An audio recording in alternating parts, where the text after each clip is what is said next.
Hey everyone, and welcome to my mid-month check-in for the lessons on what the collective have learned and need to still learn for January of 2025. As always with these, take what resonates and leave what doesn't. I'm using my empath activation cards, so if you get any symptoms like headaches, nausea, fatigue, vertigo, or anything like that, please feel free to just zone out of looking at the cards and maybe just listen. And if you feel like that's not even an option, then do what's best for your own spiritual well-being. So, there we go. Evolutionary empath. So things are really taking off. Things are really coming into alignment and in planetary alignment, especially by mid-March of this year. It does look like there's a lot of evolutionary thinking going on, a lot of humanitarianism, a lot of evolution in perspective as well as nature and spirit.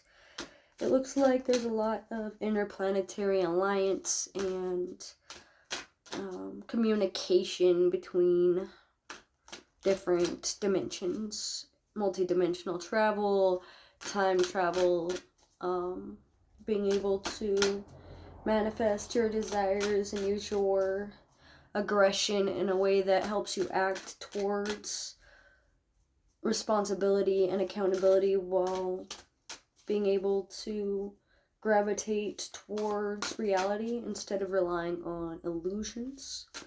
Learning where we still hold illusions and where we still feel like we're blemished or feel like there's a storm within us or feel like there's some form of truth that we're not missing.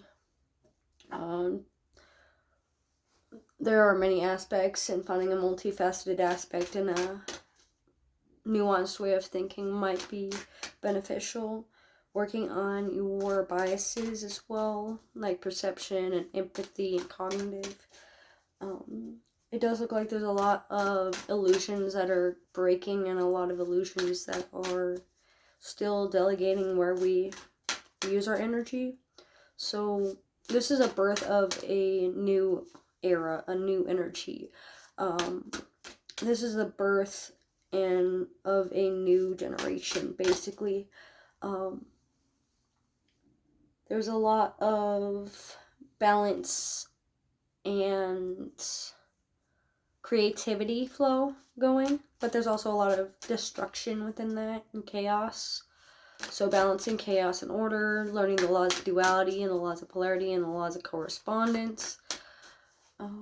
We've been learning a lot through cause and effect and ignorance being bliss. 3s and 9s are important. So mental health, education, awareness,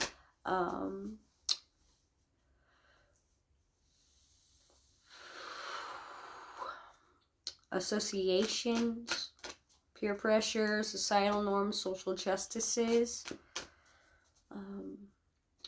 short-term and long-term repercussions. What you do in the short term affects the long term, and what you can accomplish in the short term can help you shape your long term goals as well. Compartmentalizing, navigation,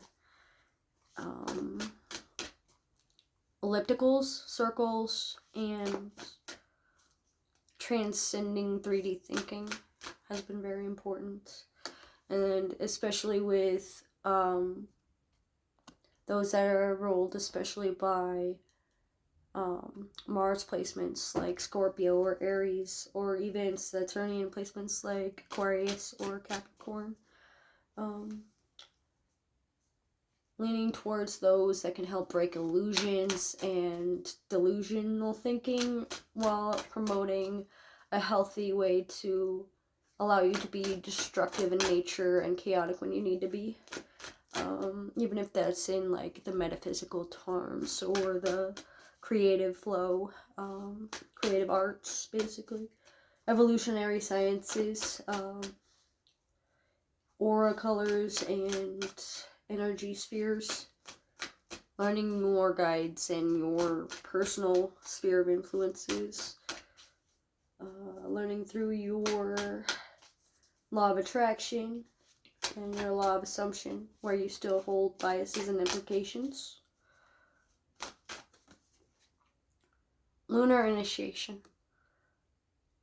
So there's going to be a lot of initiations going on, especially with moon people and moon children and blue ray children and those that are divine feminine in nature.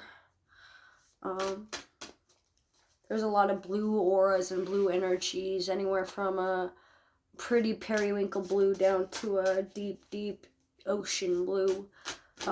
So like Nyx and Hecate and Lilith and Artemis stick out, Selene as well. Not just those specific deities, but those are the ones that come to my mind right now. There's a lot of geometrics and a lot of learning through physical sciences and physical arts as well. So like biology, chemistry, alchemy, sculpting,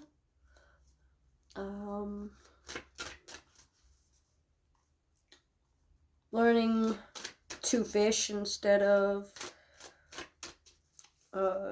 getting the fish handed to you, in a sense. Learning white light visualizations, being able to learn how to spring into action, learning through music and clairaudience and through subliminal messaging, through dreams and through sound, like not only clairaudience but like telepathy, deep divine connections that transcend lifetimes, that may not be on a physical sense but more of a spiritual sense. So creating bonds within yourself and to those that you may not be able to see in the physical. The spiritual crucible.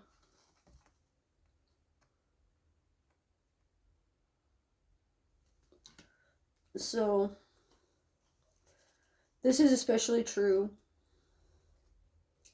when dealing with cynicism and narcissistic abuse, and when we feel insecure and uncomfortable, and when we're fearing change, or we're fearing challenge, or we're fearing losing a challenge, or we're fearing oppression, or we're resenting or hateful or hurtful or harmful or hostile or animosity towards people.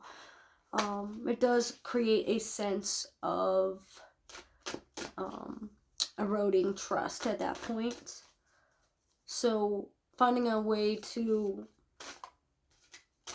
be non-judgmental and find a zone that is non-judgmental, that allows you to be who you truly are without the conformity or the forced binary thinking upon other people. Frequency, rhythm, and constant movement. Physics is very important, quantum physics included, college level sciences, especially with the United States compared to UK. Learning dynamics, comprehension skills,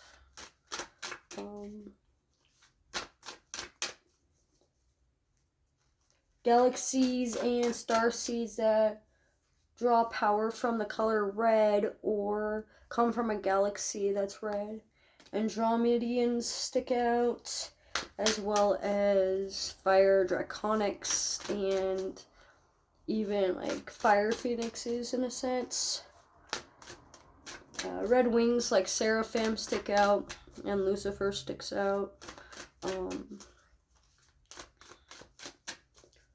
Archangel Jophiel sticks out, as well as Raziel. Silence is deafening at times. So learning through the negative space and learning that the absence of something or someone is just as relevant and just as loud as if they had answered by speaking. So nonverbal cues are very important. Body tone, language, words left unsaid would be very important and very wise as well. Especially when it comes to finding your energetic center of gravity. So when you need to find your gravitational center, you need to find it in a way that you are feeling the most in love with yourself. And I'm not meaning it like in a vain sense, but rather in a, you are very accepting, you are very self-aware, you are very independent, very genuine aesthetics, especially when childish energies or childish mentalities come through. Spirit children can help. Healing your inner child can be very helpful within the month of January, especially with symbiotic practices and symbiotic chemistry, learning about molecular science and spiritual alchemy, learning about unconditional love. Doesn't necessarily mean unconditional tolerance. Learning through the tolerance paradox, learning the illusion of separateness, learning through the sense of we are more than just our biology, we are more than just our anatomy. The song Nothing Else Matters by Metallica sticks out as well. Fives are very important. So childhood affairs, childhood issues, childhood memories from early childhood, so anywhere between birth till second grade, especially around age 5. Checking out your spiritual contracts can help you find a sense of belonging as well. You can find your center of gravity by allowing yourself to speak your truth and speaking in a way that is both transparent and honest. This will open up doors to help you figure out where you are still being critical towards yourself, because the advice will come when you are ready and willing to accept and receive it, rather than when you just ask for it. But that's what I'm getting for January's lessons of what we need to learn and what we have learned for January 2025. But one more popped up. So the Pleiades. So Orionistic qualities, and those that are very altruistic and thinking, very creative in mindset, very outgoing and otherworldly and outlandish ideas, very eccentric at times, like tricksters and jokesters and clowns and jesters and such, puppeteering, marionettes, fear of anthropomorphic beings, or fear of the unknown, or fear of inanimate objects, or fear of things that have yet to happen, or fear of impact upon the event can play a part. Creative arts, performing arts, liberal sciences can help you manifest your desires abundantly, especially when you are able to promote synergy with your flow and be within your own elements. Because when you are yourself, nothing else should matter. When you love yourself, nothing else should matter. Nobody else's love for you should matter. Because if you don't love yourself, then it won't matter if anybody else loves you. Because you'll be constantly searching for whether they do or not, because you don't have it within yourself. And if you cared so much that they didn't love you, then you must not love yourself enough. Remember that the white rabbit was never really in the hat to begin with. And that would be your last lesson to uphold. Those are the lessons to learn and that have been learned for January 2025 for the collective. So as with these, take what resonates and leave what doesn't. Thanks for joining.